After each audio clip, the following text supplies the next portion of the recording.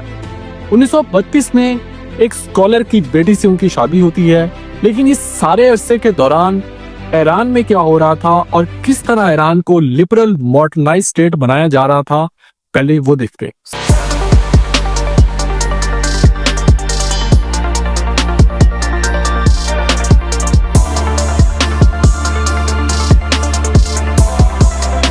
साल 1906 ईरान की पार्लियामेंट तश्कील देती है, मोनार्की अबॉलिश्ड होती है और इस वक्त कज्जर डायनेस्टी के अहमद शाह कज्जर ईरान पर हुक्मरानी कर रहे होते हैं और उनका टोटल इन्हिसार रशिया और बरतानिया पर होता है।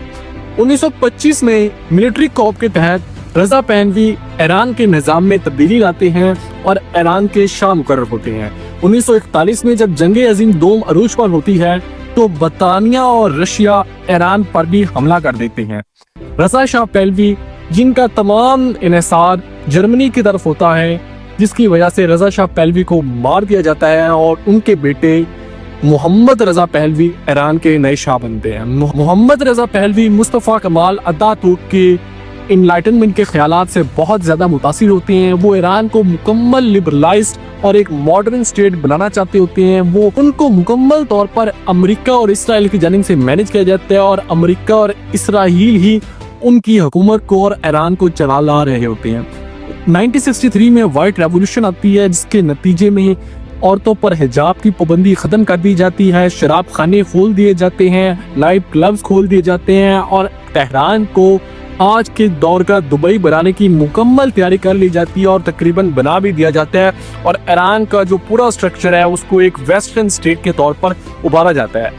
रूहुल्लाह खामनेई, जो कि इस वक्त 60 वर्ष के हो चुके होते हैं, उनको ये ज़रूरत महसूस होती है कि शाहों का निज़ाम जो ईरान को मफलूज बनाता जा रहा है और ईरान की जो कदीम सिविलाइजेशनल हिस्ट्री है उसको तबाह करता जा रहा है और एक मगरबी गुलामी मुसल्लत करता जा रहा है, तो वो इसके खिलाफ आवाज़ें बुलंद करना शुरू कर देते हैं। 1963 को रूहुल्लाह खामनेई को पहली मरतबा सवाक फोर्स की जानिब से गिरफ्तार किया जाता है, जिस पर पूरे ईरान में मुजाहरे शुरू हो जाते हैं। फिर 4 माह के बाद उनको रिहा करना पड़ता है। रिहा होने के बाद रूहुल्लाह खामनेई की जो जोश खताबत और उनकी तहरीक में मजीद शिद्दत आती है। वो अमेरिका और इसराइल के खिलाफ भरपूर तकारीरें करते हैं और रजा शाह पहलवी को अमेरिकी गुलाम करार देते हैं, जिसके बाद उनको दोबारा गिरफ्तार किया जाता है 1964 में और गिरफ्तार करके इस दफा मुल्क बदर कर दिया जाता है। रूहुल्लाह खामनेई, जो कि ईरान में बहुत ज्यादा मकबूल हो रहे होते हैं और वो रजा शाह पहलवी की हुकूमत के लिए काफी खतरा साबित हो रहे होते हैं, जब उनको इराक मुल्क बदल किया जाता है तो वो ये तसव्वुर करते हैं कि अब खामनेई की आवाज़ कोई सुन नहीं सकेगा तो मेरे इक़्तिदार को कोई भी खतरा नहीं होगा।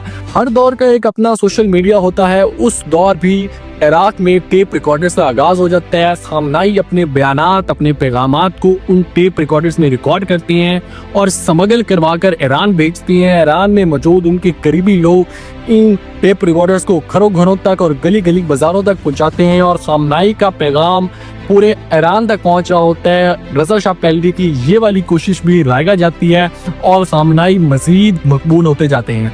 रजा शाह पहलवी के इकदामात से अवाम पहले ही तंग होते हैं। सवाक फोर्स के जरिए जो जुल्म सितम के पहाड़ ईरानियों पर तोड़े जा रहे होते हैं, स्टूडेंट्स से लेकर लिबरल्स तक सब एक आवाज़ होते हैं कि जो शाह की हुक्मरानी है और ये जो डिक्टेटरशिप है इससे आज़ादी हासिल करनी है। रजा पहलवी इराक के सदाम हुसैन से रब्ता करते हैं और खामनेई को इराक से भी मुल्क बदर करवा लेते हैं, जिस पर खामनेई फ्रांस में जाकर पनाह लेते हैं। दूसरी जानिब शाह की हुकूमत के खिलाफ आवाज़ें मजीद बढ़ती जाती हैं।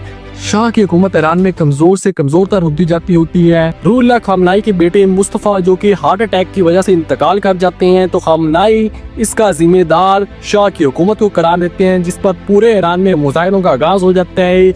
इसके साथ साथ इन्हीं दिनों में एक सिनेमा में आग लगती है जिस पर 400 लोग झुलस कर मर जाते हैं, जिस पर अवाम की जानिब से गुस्से में मजीद इजाफा होता है। और आखिरी कील जो शाह के तबूक को तब होगा जाता है जब शाह की हुकूमत और इनके हवारी एक ऐसी गलती करते हैं कि वो खामनाई के मुतल्लिक एक आर्टिकल पब्लिश करते हैं जिसमें उनकी निजी जिंदगी को निशाना बनाया जाता है और खामनाई पर जिनसी ज्यादती के इल्जाम लगाए जाते हैं। खामनाई जो कि एक रिलीजियस लीडर थे, ये सुनने के बाद अवाम में गुस्सा मजीद बढ़ जाता है और वो बाहर सड़कों पर निकल आते हैं, जिस पर शाह की हुकूमत के हाथ से जब हालात आउट ऑफ कंट्रोल होते हैं तो गोलियों का इस्तेमाल किया जाता है, मुजाहिरीन पर सीधी फायरिंग की जाती है। 100 से ज़्यादा लोग हलाक हो जाते हैं, लेकिन मुजाहिरे रुकने का नाम नहीं लेते। शाह को मालूम हो चुका था कि अब हालात उसके कंट्रोल से आउट हो चुके हैं, तो उसके बाद शाह ईरान से फरार होने का फैसला करते हैं। अमेरिका शाह को लेने से इनकार कर देता है, तो वो इजिप्ट में जाकर पनाह लेते हैं। ये पैगाम फ्रांस में मौजूद खामनाई तक पहुंचता है, तो खामनाई उड़ान भरने के लिए तैयार होते हैं, लेकिन खामनाई को खदशा होता है कि उनके तैयारे को निशाना बनाया जाएगा और तैयारे की हिफाजत की जिम्मेदारी मोहसिन साजगार को सौंपी जाती है। वही मोहसिन साजगार जिन्होंने पासदाराने इंकलाब की बुनियाद भी रखी।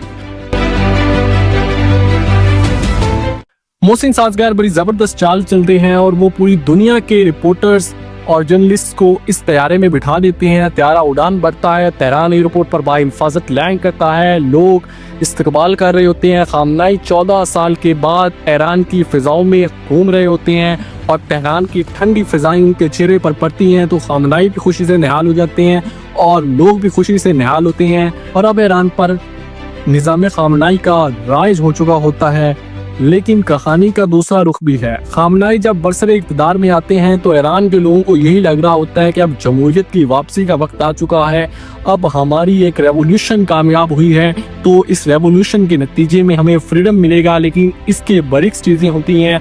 खामनाई बरसरे इक़्तिदार में आकर सबसे पहले ख़वातीन पर पाबंदियाँ लगाते हैं, हिजाब के बगैर पब्लिक प्लेसेस पर एंट्री पर बैन लगा दिया जाता है, किसी का जरा बराबर भी बाल नजर आता होता है तो उसे को गिरफ्तार कर लिया जाता है। इसके अलावा खवातीन पर मेकअप पर लिपस्टिक लगाने पर पाबंदी लगा दी जाती है।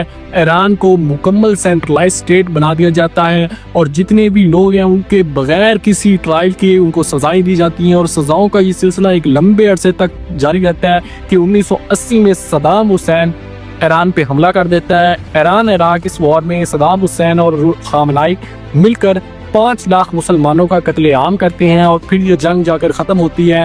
तो रुहुल्लाह खामनाई के ज़िंदगी के भी कुछ आखिरी दिन ही चारे होते हैं। 3 जून 1989 को रुहुल्लाह खामनाई मैदे की कैंसर की वजह से इंतकाल कर जाते हैं। रुहुल्लाह खामनाई का जनाजा इंसानी तारीख के सबसे बड़े जनाजों में एक शुमार किया जाता है।